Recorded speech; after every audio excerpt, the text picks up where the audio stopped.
Olá meus amigos, tudo bem com vocês? Jaime falando mais uma vez. A Filosofia Universica traz para vocês mais um texto escrito pelo nosso amado professor Huberto Rodin do livro Sabedoria das Parábolas. O livro completo está disponível gratuitamente no nosso canal no Telegram, Filosofia Universica. Filosofia, verdade e conhecimento para todos. Gratidão. Parábola do rico gozador e do pobre Lázaro. Lucas capítulo 16, 19 a 31. Havia um homem rico que se vestia de púrpura e linho finíssimo e se banqueteava esplendidamente todos os dias. À sua porta jazia um mendigo, de nome Lázaro, todo coberto de úlceras. De bom grado se fartara com as migalhas que caíam da mesa do rico. Vinham até os cães e lambiam-lhe as úlceras. Faleceu o mendigo, e foi levado pelos anjos ao seio de Abraão. Morreu também o rico, e foi sepultado. No inferno ergueu os olhos, do meio dos tormentos, e avistou ao longe Abraão, e Lázaro no seio dele. E pôs-se a clamar: Pai Abraão, tem piedade de mim e manda Lázaro para que molhe na água a ponta do dedo e me refrigere a língua, porque sofro grandes tormentos nestas chamas. Replicou-lhe Abraão: Lembra-te, meu filho, que passaste bem durante a vida, enquanto Lázaro passou mal. Agora é ele consolado aqui, e tu atormentado.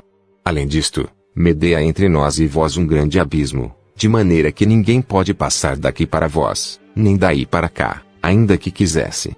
Tornou aquele: Rogo-te, pai, que o mandes à minha casa paterna. Tenho 5 irmãos, que os previna para que não venham também eles parar neste lugar de tormentos.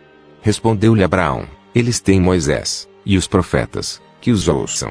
Não, pai Abraão, replicou ele, mas, se um dos defuntos for ter com eles, hão de converter-se.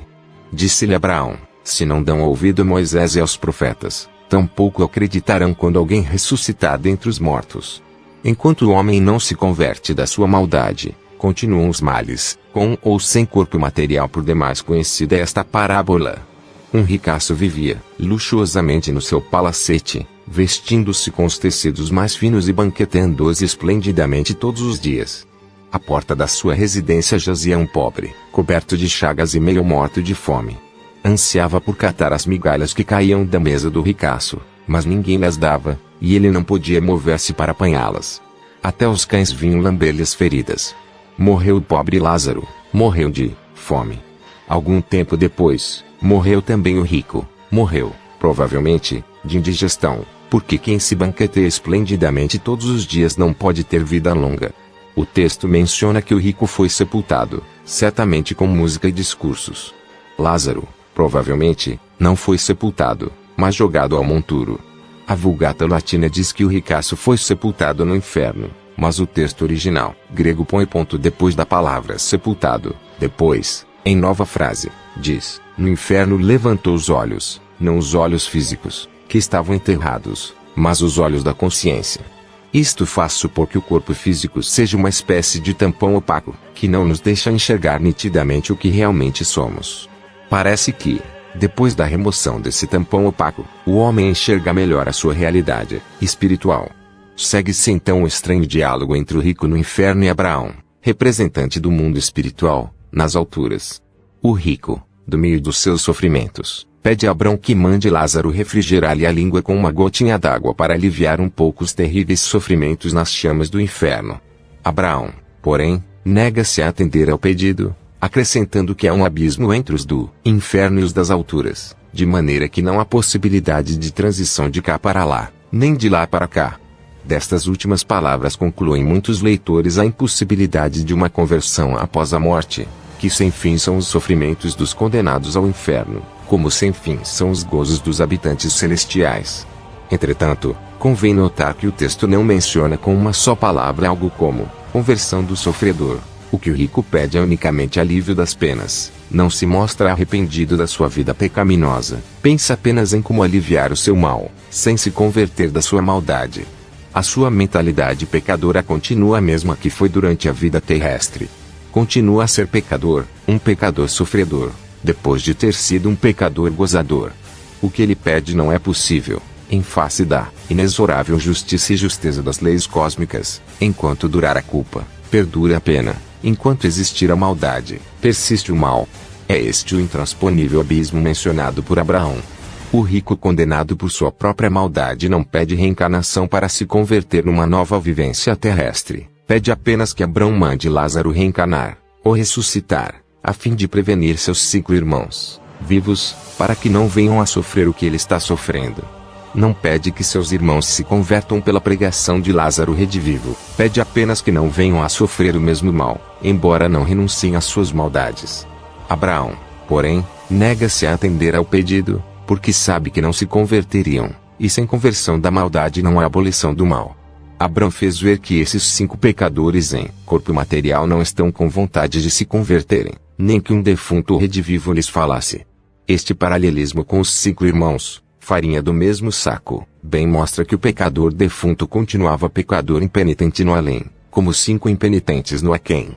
Essa pretensa dissociação entre culpa e pena, entre causa e efeito, entre maldade e mal, e absolutamente impossível em face das leis cósmicas. E, por esta razão, há entre uns e outros um grande abismo, sem nenhuma possibilidade de transição de cá para lá, nem vice-versa. Esse abismo intransponível não é criado por Deus, mas é cavado pelo próprio homem. Deus não fez nenhum céu, nem fez um inferno para o homem. É o livre-arbítrio humano que cria o céu e o inferno. Céu e inferno não são lugares além túmulo. Céu e inferno são estados da consciência criados pelo homem. O reino dos céus está dentro de vós, e o reino do inferno também pode estar dentro do homem. A mentalidade de um defunto é a mesma, depois da morte, que foi durante a vida. O pecador impenitente continua a ser pecador após morte, enquanto persistir na sua mentalidade pecadora. Foi-se o invólucro material, mas persiste a impenitência mental. Nenhuma morte, nem muitas mortes, podem matar o mentalismo pecador, enquanto o livre-arbítrio anti-espiritual se mantiver vivo. Do mundo dos fatos, escreve Einstein, não conduz nenhum caminho para o mundo dos valores. O fato da morte material não destrói o valor negativo do materialismo mental.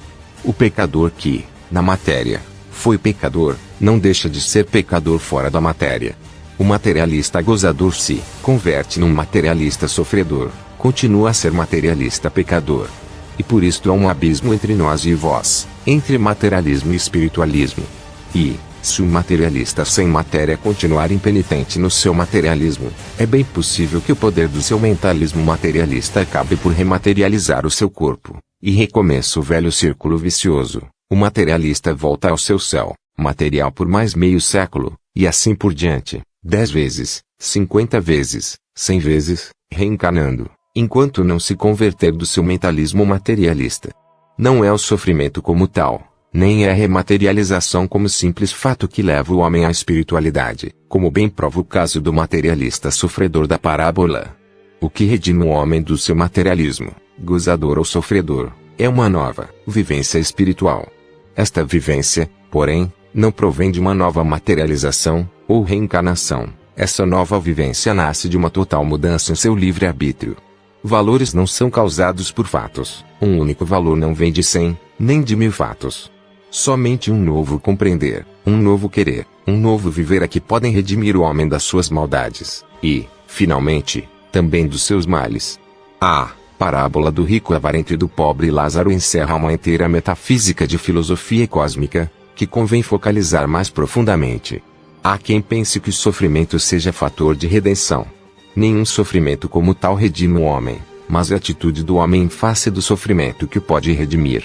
O sofrimento pode levar o homem ao desespero e ao suicídio, como aconteceu com Judas Iscariotes, que sofreu, arrependeu-se, mas não se converteu. No meu livro Por que Sofremos, dividi os sofredores em 3 classes: a retaguarda dos revoltados, o exército dos conformados, e a vanguarda dos regenerados. Só este último grupo se aproveitou do sofrimento para sua purificação. O segundo grupo não melhorou nem piorou, o primeiro grupo piorou com o sofrimento. O sofredor da parábola não se converteu, com todos os seus sofrimentos, não porque não pudesse, mas porque não quis. E ele podia querer, pois o livre-arbítrio persiste enquanto a alma existe. O livre-arbítrio é atributo do espírito, e não da matéria. A alma sem corpo material pode converter-se, quando quiser, e pode também não converter-se. Se para a conversão for necessário o sofrimento, não faltará oportunidade aos desencarnados para sofrer, porquanto a zona do sofrimento é precisamente o mundo astral. Pelo menos neste ponto tem razão as teologias em localizarem o inferno e o purgatório no mundo astral. Nem na vida presente é, propriamente, o corpo material que sofre, mas sim o corpo astral do homem. A ideia de que a alma sem corpo físico entra num estado de congelamento, ou cristalização imutável, é por demais absurda, para ser tomada a sério. A parábola fala do abismo entre os livremente convertidos e os livremente pecadores. E enquanto alguém for pecador não pode esperar libertação definitiva do sofrimento. Aqui temos uma verdadeira apoteose das imutáveis leis cósmicas. Aqui estamos diante do mistério do livre-arbítrio. O homem é o criador do seu céu, ou do seu inferno.